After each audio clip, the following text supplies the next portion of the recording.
जिसे अल्लाह बुलाता है उसे कोई रोक नहीं सकता।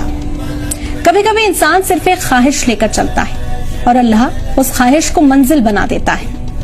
कहते हैं ना कि जो हमारे नसीब में होता है वो हजारों रुकावटों से कुछ देर के लिए टल तो सकता है, लेकिन आखिर में वो हमें मिल ही जाता है।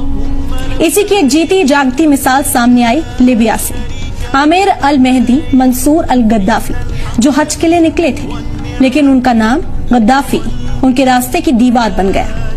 एयरपोर्ट पर उन्हें रोक लिया गया। वो चेकिंग प्रोसेस में उलझे रहे और फ्लाइट बोर्ड नहीं कर सके।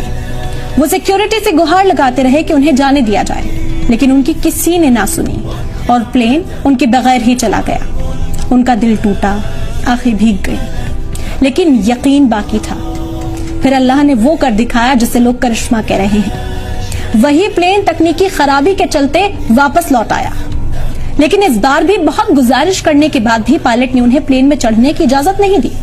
प्लेन फिर उनके बगैर उड़ा और दूसरी बार भी उसी तकनीकी खराबी के चलते फिर उस प्लेन को लौटना पड़ा। तो जब दूसरी बार खराबी हुई तो कैप्टन ने ही कह दिया कि मैं अब तब तक उड़ान नहीं भरूंगा जब तक आमिर हमारे साथ ना हो। यही होता है नसीब। जब अल्लाह कुछ लिख देता है तो पूरी कायनात उसे पूरा करने में लग जाती है। तीसरी बार वही फ्लाइट उसी आमिर के साथ मक्का रवाना हुई, क्योंकि अब वो सिर्फ एक मुसाफिर नहीं थे, वो अल्लाह के मेहमान बन चुके थे।